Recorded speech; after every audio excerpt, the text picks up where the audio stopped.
CFCR 90.5 FM, it's time for the nerdy news. It is Punch Radio, and in studio you have Jody and Dave. Hello. And you will hear from Hank and Craig and Brennan. Brennan's talking about the late, the great John Romita Sr. passed away this week.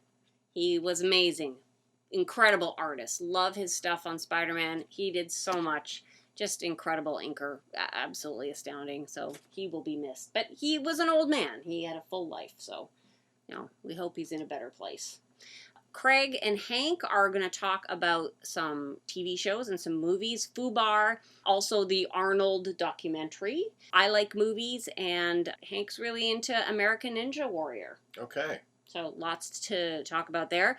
We are going to talk about a whole bunch of comics, and also another Brubaker, Sean Phillips. Amazing graphic novel came out. They are putting out like 2 or 3 a year now. Yeah, these guys work hard. They sure do. This new one is called Night Fever, and it is totally a standalone thing. The last 5 books that they've put out have been like the story of Reckless, and they've all been great, but this is completely different. This is the story of a businessman. He's a publisher. He's on a business trip in France, and he's having trouble sleeping. And he goes out, and he goes to a party, and he fakes a name, and then becoming that person has him in a spiral. Yeah, it's like set in, you said France, right? France. It's got this European feel, which is different for Brubaker and Phillips, who've been kind of immersed in Americana for the last 3 or 4 years. So that's a little different for these guys. It's still the 70s, though. Yeah. And kind of a story with a little bit of a North by Northwest sort of feel. Completely. Mistaken identity.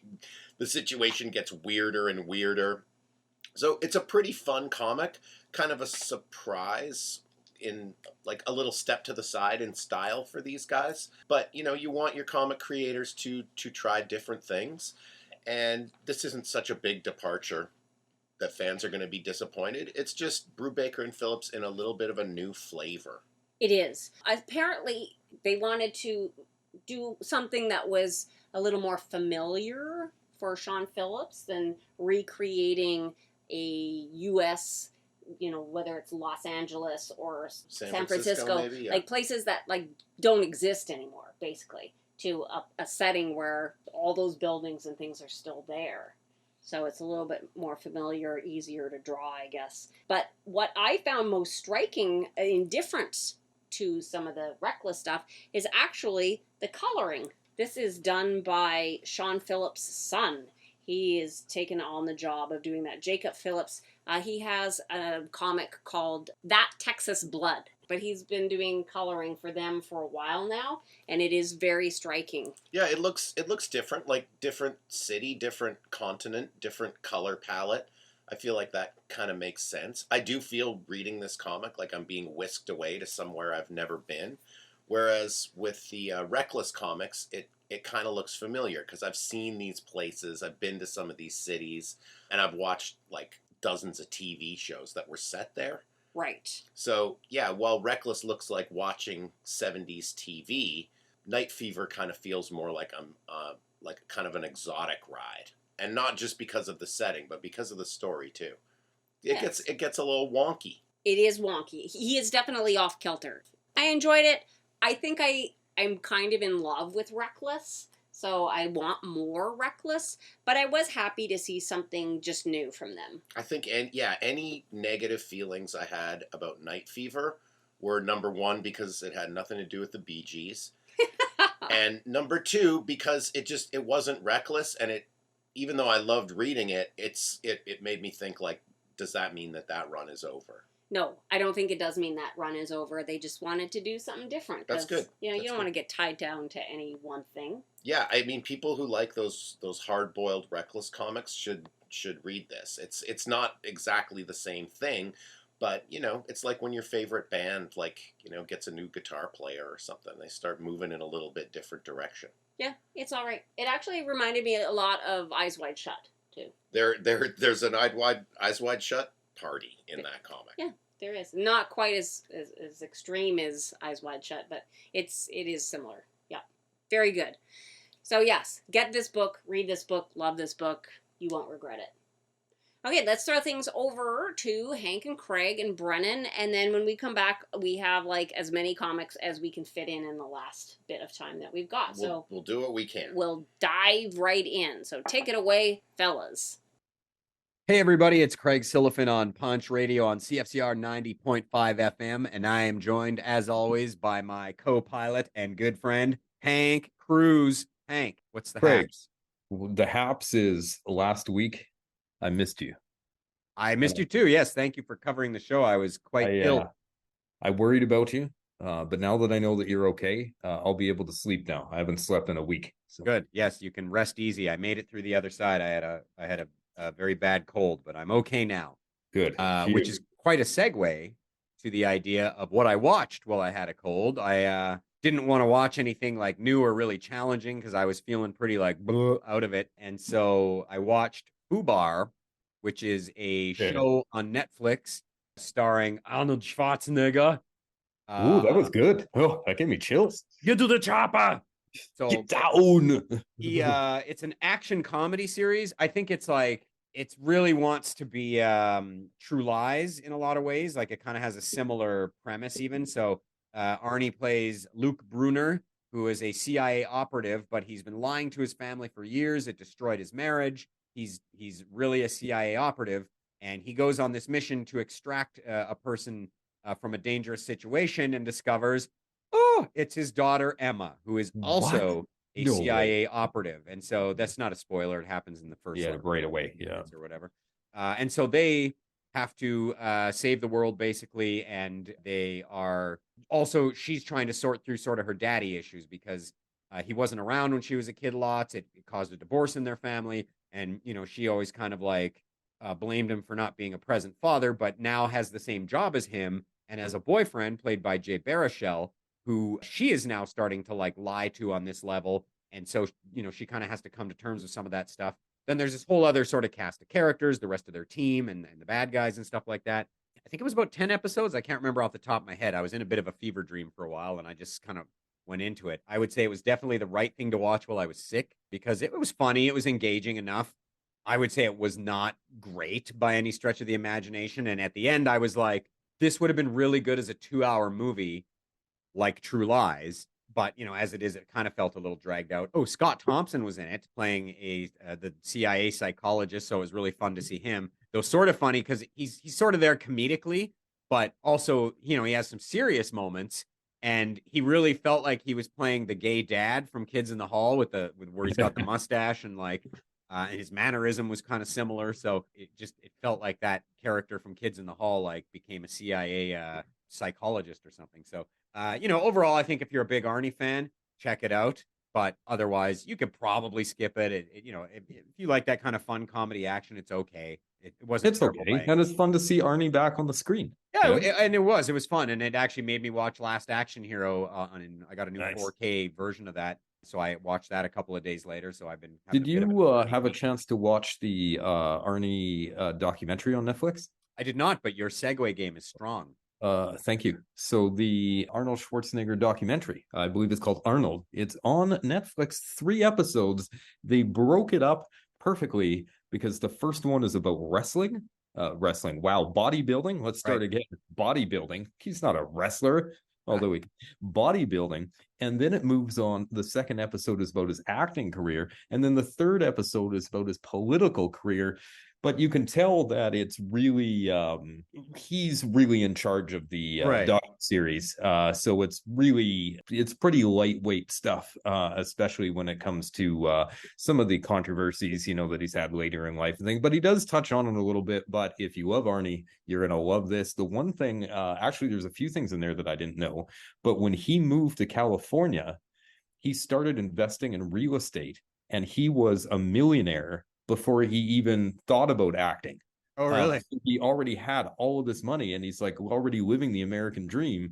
And he's like, yeah, like I don't need the money. So when he started to do this act, he's like, well, he started to turn down roles, or I don't want to do that because it doesn't fit my brand, and how he started his brand. And quite fascinating stuff, actually. But to see how he grew up, he really lightly touched on how abusive his dad was Right. and the life that he had with his brother and his mom and his dad and everything. But it's if you love Arnie, you're gonna love that. And then the Fubar show, which is I think quite fun, and it's all Arnie all the time. And so afterwards, I went and I realized, and I know this is gonna blow your mind, I have never watched the first Terminator movie. What? Yep. I started with Terminator 2, and then I just never went and watched it. And then after I watched the doc, because they talk about Terminator in there, and I went, well, that's the dumbest thing I've ever done in my life. So I found it and I watched it on the weekend, because now I can say I've seen all of his movies. Every movie I've seen except the Terminator. So now I've seen them all. Phew. Nice. Yeah, Terminator is amazing. It's like, I know, it's it great. holds up even better than it did like in 1984. I mean, I remember seeing it when I was a kid and I loved it. And obviously it was right. I was in high school when T2 came out, so I was right in the pocket for that sort of blockbuster upgrade of it. But so awesome. Like going back and rewatching that movie in recent years, it holds up. It's a lean, mean, like stalker movie almost. Yeah, and how they made it with like hardly any budget, and they didn't know. It's like, well, okay, we'll try Arnold in this type of role. And it was, he was so good. Yeah, so, he's really good in it. It's yeah, that movie. What else you've been watching? What's up? So I watched a movie called I Like Movies. Oh, I like movies too. Yeah, so it's a Canadian comedy drama by Chandler Levac, however you pronounce that. So it's set in the early 2000s, in fact, 2003, because he goes to see Punch Drunk Love in the movie. But it stars Isaiah Lightnin as Lawrence, and he's a socially inept, like quite socially inept 17-year-old cinephile who gets a job at a video store. And so it's sort of his life, and he's got a sort of a relationship where his mother where he's actually quite mean to people, like when they call him socially inept, I think that's being nice. And he sort of forms this complicated relationship with his older female manager at the video store. He's got a best friend that he again like doesn't treat really well. I like that, like you can tell that like Levac must have worked at a video store when she was young, but it's funny. It's like, I worked at video stores growing up, so it definitely like I think it scratched that itch. It did a good job of presenting it as like the job as it kind of was, like doing inventory and stuff like that. There was a lot of great like Canadian filmmaker jokes in there where he's like, he wants to go to NYU, which is sort of a pipe dream, but his mom's like, well, can't you just go to like Guelph or Carleton or something? And he's like, no, Mom, I don't want to be a Canadian filmmaker. Like it's just seen as this dirty thing. And she's like, well, what about Cronenberg or whatever? And he's like, it's Cronenberg, Mom. Like, so anyway, it's really funny, but it does actually have these darker tones to it sometimes. Like, again, he's really mean and he's a very unlikable character for a good chunk of the movie. Obviously, like, that could be a bad thing, but the movie does deal with it, so it's done on purpose. But yeah, it's called I Like Movies. I think it hit video on demand. I feel like it already played. I saw it on iTunes.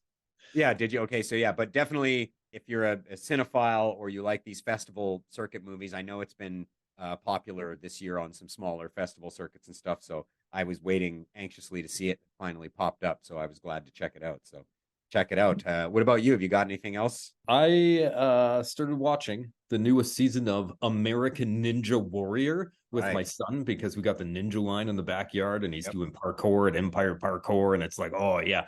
So then what I like to do is get a lot of salty snacks and maybe some sugary snacks, and then I eat them while I watched the American Ninja Warrior, because I'm like, yeah, sure, you losers going up there and being all fit and healthy and doing cool things. I'm going to sit on the sofa and eat snacks. So it's, yeah, that's, and It's Always Sunny in Philadelphia came back. Right. But you can only watch the new episodes in Canada on FX or FX Now. And all the other seasons are on Disney Plus. So there it gets tricky. But 2 episodes are out now. 3 episodes are out now. Just as funny. They are back and I love it. Good. Yeah, they're great. I might just wait till they're done and then binge them all, because I've been actually watching the series. You could probably binge them all on Disney Plus then when they move them over. I did. Yeah. I just binged the whole series through on Disney Plus in the last like year or so. The other quick thing I should mention before we go is the Venture Brothers complete set was released this week. So it's all 83 or 82, 83 episodes in advance of the movie. I think that's supposed to come out in July. If you haven't seen the Venture Brothers, you definitely want to check the show out if you're a fan of like Adult Swim shows. It's probably one of the lesser known, but it's like one of the best shows out there. So check out Venture Brothers. You can get the complete set on DVD now. It's a great little set. So that's our time. We got to throw back to Jody here, but have a good week. Woo! Hello, Punch listeners. It is Brennan here again with some advice, some opinions, some ideas to help improve and or change your life, depending on how much you take my advice and my ideas, which I'm sure if you're still listening, you take them very much to heart. Now, today, unfortunately, we're having the theme of loss, partly because if you can tell, I have lost my voice. I apparently have gotten some kind of cold or something. Now, that being said, I've been using it all day, and this is the best it's sounded, so I thought I better talk now before it goes back to being nothing. So I have lost my voice, but there has been an even bigger loss in the entertainment world, specifically the comic world. It has been announced this week, last Tuesday, that we have lost one of the giants of modern comics. John Romita Sr. Has passed away on June 12th at the age of 93. John Romita Sr. is one of the names of Marvel Comics. If you think of the Silver Age of comics and the big names that not only changed the artwork, changed the writing, changed the face of comics itself, you, of course, think of Stan Lee, you think of Steve Ditko, you think of Jack Kirby, and you think of John Romita Sr. His work on Spider-Man basically helped create the style of which artists, well, not art were only inspired by, but still used to this day. Even his comic book art style is still part of like the quote-unquote Marvel house style. That's how important he was as an artist to Marvel Comics. Instead of trying to research a huge life and get the details, because I know other people will probably do much deeper dives, I thought I would actually read the statement made by Marvel Comics. So this is on Marvel.com articles, if you want to go check it out yourself. This is Marvel mourns the loss of John Romita Sr., remembering the legacy of a Marvel legend. John Romita Sr. was a pillar of the Marvel Universe. As an artist and art director, his talent defined decades of Marvel's most well-known storytelling, spanning hundreds of unforgettable comics that brought now iconic characters like Wolverine, Black Widow, The Punisher, Kingpin, Luke Cage, Spider-Man, and Mary Jane to life. Millions came to know Marvel through his art, and millions more came to know Peter Parker through the unmistakable, bold brushwork Romita brought to his pages. Known fondly to many as Jazzy John Romita in the Marvel bullpen, his kindness, grace, and vision will always be remembered, and his influence will continue to shape generations of artists to come at Marvel and beyond. The Marvel family has lost one of its legends, and we mourn the loss of a creative giant.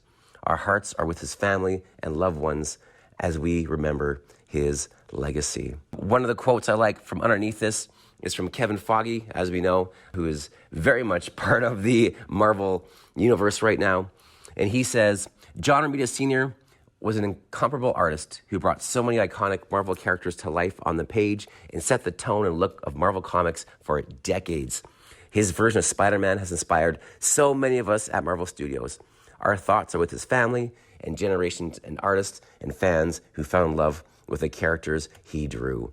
Take some time, do yourself a favor, look up John Romita Sr., because what you'll discover, you probably know more of his panels and artwork than you realized. When I was going on the Marvel page and scrolling down, there's a collection of some of his popular covers. The Amazing Spider-Man 39 with the Spidey and the Green Goblin having Spider-Man by a rope, Peter Parker, his shirt's all torn, you see his uniform. The Amazing Spider-Man, the special wedding issue, which I have. The Spider-Man No More, all these iconic figures. And what I always really found interesting when you look at the artwork, if you compare John Romita Sr. to, let's say, Jack Kirby, they both use these bold lines and very dynamic physicality in dynamic perspectives. The one thing with Jack Kirby a lot of times is that it looks really cool, but part of you kind of knows physically that's not even possible. I'm not in a bad way. It's just this perspective doesn't quite work out. John Romita does the same dramatic perspectives and action-packed and just wonderful layouts, and yet they all seem real. They seem more like the realistic version that if you're to see it in real life would actually work.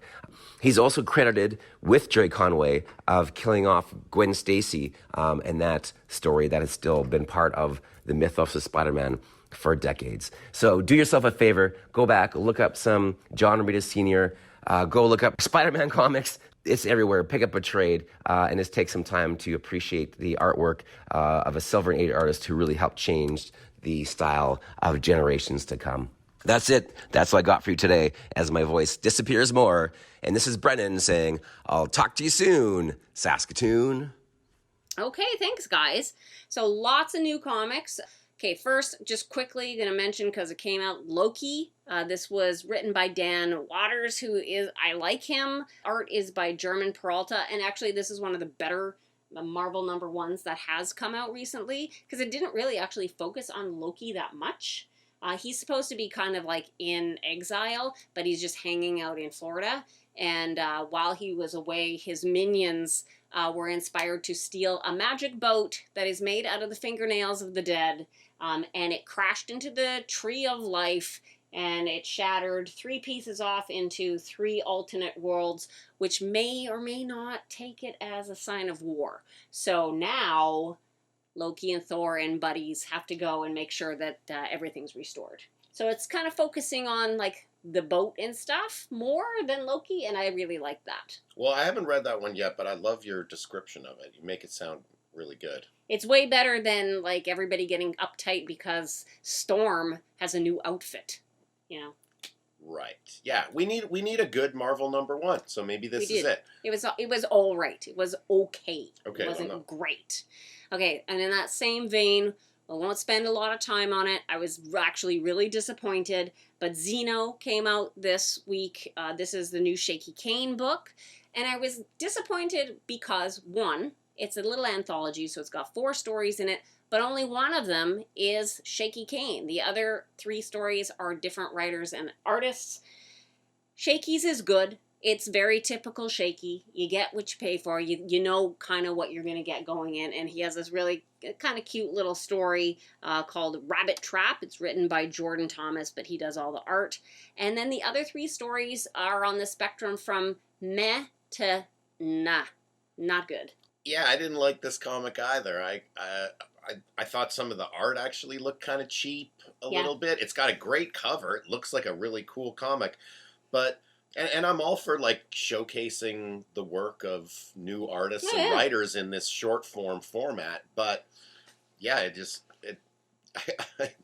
I wasn't impressed. No, left me cold. Another one that I didn't love was In Hell We Fight, and I was really looking forward to this. This is written by John Layman. You will know him from Chew. The art is done by Jock. It's kind of kid-ish looking art. I didn't actually love it. And it's set in hell, and it's pretty forgettable because I read it and I don't remember much of it other than there's like this guy who doesn't like frogs and now he's in hell and he's together with these other people and they have to make a journey and do something.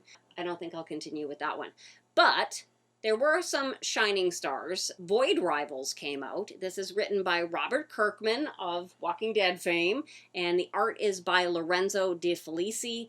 And this was a surprise for the internet because it actually has a G.I. Joe and Transformers tie-in that people didn't know about until after it was released, which made me really happy because then all the speculators didn't just hop on it and like buy it up because they wanted it for their collection and to sell. Instead, people who like to read comics had a crack at it first. Wow. So that was really cool. It's about these 2 fighter pilots in space, and they crash on a planet, and then they actually decide to start working together to get off the planet, and then there's a pretty neat little twist when they discover that they're not alone on the planet, and what is on the planet with them, I will leave you to find out, because no spoilers, but pretty fun, and I'm going to go ahead and read this, though normally I would never pick up a G.I. Joe / Transformer book, but this is something more. Okay. So that was kind of cool. Spider-Man India came out. This is a disappointment. Yeah, neither one of us really liked this one. I mean, the idea of moving Spider-Man to another culture and another continent is a really cool idea, but they really kind of dragged their butts in how they did that. Like all that I really noticed was like the clothes and food were different. Yeah, and they talked about the food constantly, and I thought it might have some really stunning visuals of like what India looks like. Almost everything was indoors. So it was just kind of like, okay, you just wasted an opportunity. This is only a 4-issue miniseries, so maybe I'll pick up the next one and see if it gets any better. But actually, I thought the writing was poor. It's really rambly and moves around a lot, and it was just kind of like, meh, not good. Yeah, we've liked some other DC and Marvel attempts to like move their storytelling into India. It's been tried before. Yeah. It's been done before. Never with a big name like Spider-Man. And yeah, like I said, they just they did a lazy adaptation. It's almost like, they took an old Spider-Man story from the 1970s and just like changed the food and clothes and called it India. Yeah, it wasn't good. All right, the last one that I want to talk about was I enjoyed. This is Haunt You to the End, written by Ryan Cady, art by Andrea Moody. And normally I'm not super into like ghost stories and horror, but the premise of this one is there's a guy who kind of debunks ghost stories type stuff, and he's got a TV show, and then there's this other guy who really believes in it, and there's this island that is about to be submerged because of climate change, and it will disappear forever, and it's supposed to be one of the most haunted places on Earth. So he assembles a crew to go and film it and discover if ghosts are real. And so if this is a ghost story set in the future, does that mean the ghosts in the story are people who are alive right now? I don't know. I guess we'll find out. Yeah. Ooh. Well, we'll find out. That wraps up another episode. That's all the comics we have time to talk about. You know where to find us here every week on CFCR 90.5 FM, Fridays at 6. And in the meantime, keep your dukes up.